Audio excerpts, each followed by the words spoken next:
Saudara, kapal di belakang saya saat ini merupakan kapal pantokrator yang membawa ratusan warga negara Indonesia dari sejumlah provinsi di Indonesia. Tepatnya ini berangkat dari Parepare, Sulawesi Selatan. Dan ini sudah bersandar di kawasan Kalimantan Utara untuk menurunkan tentunya. Dan yang diantisipasi adalah jangan sampai ada warga negara Indonesia yang pada akhirnya menyeberang dari Kalimantan Utara untuk menuju Malaysia dan pada akhirnya menjadi korban dari TPPO. Saat ini saya sedang bersama dengan Polda Kalimantan Utara dan juga Satgas TPPO untuk melakukan inspeksi agar hal tersebut tidak terjadi. Lantas bagaimana kemudian teknis inspeksi dari untuk upaya preventif adanya korban TPPO? Saat ini saya akan langsung berbincang dengan Kapolda Kalimantan Utara, Irjen Pol Daniel Aditya Jaya. Terima kasih Pak Daniel sudah meluangkan waktu bersama dengan Kompas TV. Sehat Pak? Sehat, terima kasih. Selamat siang Mas. Baik.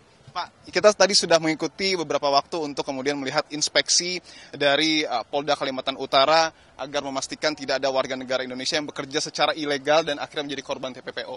Untuk inspeksinya sendiri bisa dijelaskan teknisnya seperti apa Pak? Seperti kita tahu ya bahwa Kalimantan Utara, khususnya di Nunukan ini menjadi pelabuhan tujuan akhir beberapa kapal.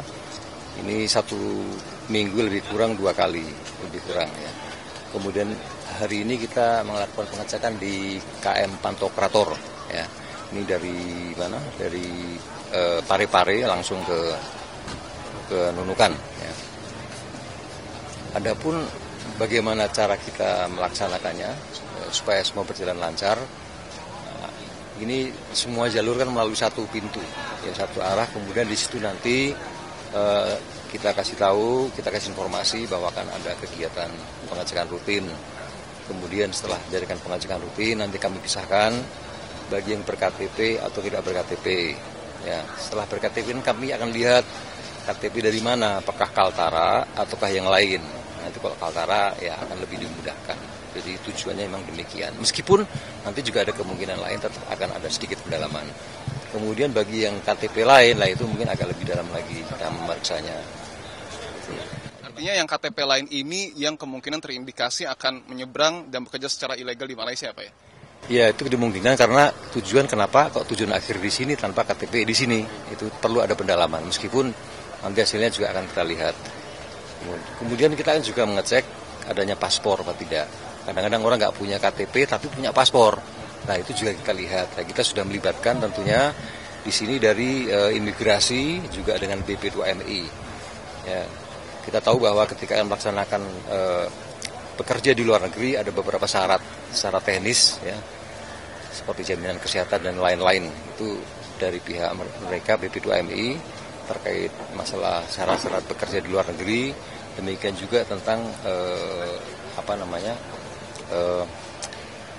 paspor. Apakah paspor ini memang tidak sama sekali ada visanya atau seperti apa?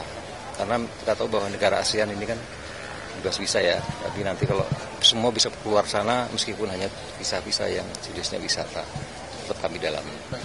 Kalau tadi kan sudah dijelaskan bahwa KTP dan paspor ini menjadi kunci dari inspeksi ini. Apakah kemudian mereka datang dari luar ataupun memang warga asli sini ya Pak ya? Nah kemudian nanti jika memang sudah didalami, sudah diwawancara dan sedemikian rupa, ada kemungkinan tidak Pak agar warga negara Indonesia ini pada akhirnya jika memang betul terindikasi ini akan dipulangkan Pak? Akan kita lihat dulu kalau misalnya yang dari sini maksudnya keluar balik ke wilayah lain. Itu menjadi bisa terjadi demikian karena memang daripada harus nanti terlanjur ke sana, tinggal di sini pasti berisiko. Tentunya akan ada upaya pemulangan dengan berkoordinasi dengan BP2MI. Artinya ini juga menjadi atensi ataupun perhatian dari masyarakat bahwa di sini ada inspeksi semacam itu ya Pak ya. Yang menarik juga bahwa Kaltara ini kan berbatasan secara langsung dapat dikatakan seperti itu dengan Malaysia. Artinya juga tantangannya cukup besar. Modus-modusnya bisa dijelaskan Pak? Apakah memang melalui jalur ini saja atau mungkin ada jalur-jalur tikus begitu Pak? Ya, kalau secara geografis kita melihat bahwa Kalimantan Utara khususnya di Nunukan ini banyak sungai besar maupun sungai kecil. Nah, di sini juga ada sungai-sungai kecil yang melalui Nunukan, kemudian juga melalui Sebatik yang juga bagian dari Kabupaten Nunukan. Ini sangat dimungkinkan. Upaya yang kami lakukan, tentunya kami lakukan upaya tindakan preemptif yang pertama. Intinya bagaimana kita bisa menyadarkan masyarakat bahwa jangan menjadi bagian dari kegiatan seperti ini. Apakah masyarakat yang tidak tahu atau justru mereka yang berperan aktif sebagai pengurus, ya, bagian dari mereka. Ya, ini nanti akan lebih intens kami sampaikan kepada masyarakat sampai jalur-jalur sampai ke desa-desa, dan kami juga melibatkan BP2MI, juga melibatkan instansi terkait seperti Pemda dan TNI juga. Kemudian secara preventif seperti hari ini kita lakukan, bagaimana kita bisa melakukan pemeriksaan. Hal yang rutin bisa kita lakukan, tidak ada masalah, dan masyarakat pun juga merasa diperlakukan dengan baik, karena itu hal yang wajar. Kalau nggak masalah pasti bisa jalan. Ya. Terakhir mungkin Pak, ini kan di Nunukan sendiri kalau kita tinggal nyebrang itu sudah bisa disebut sampai Malaysia gitu Pak ya. Artinya tantangannya cukup besar jika dibandingkan dengan provinsi lain yang tidak berbatasan secara langsung dengan negara lain. Optimisme dari Polda Kalimantan Utara sendiri untuk memberantas lah dalam katakan seperti itu ya. TPPO ini sejauh mana Pak? Kami punya optimisme ya, karena banyak instansi yang akan kami libatkan.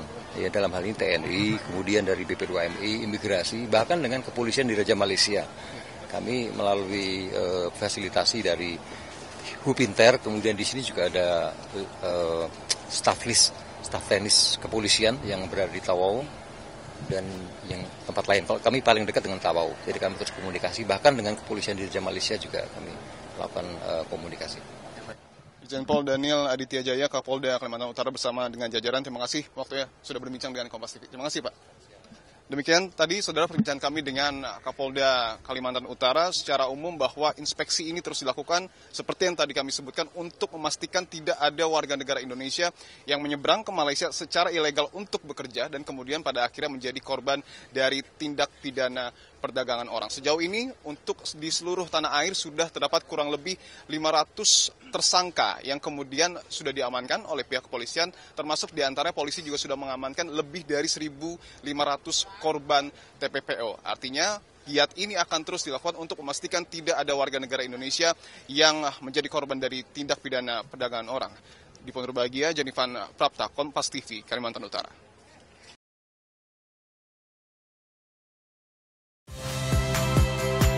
Saya Valentina Sitorus. Saksikan program-program Kompas TV melalui siaran digital, pay TV, dan media streaming lainnya. Kompas TV, independen, terpercaya.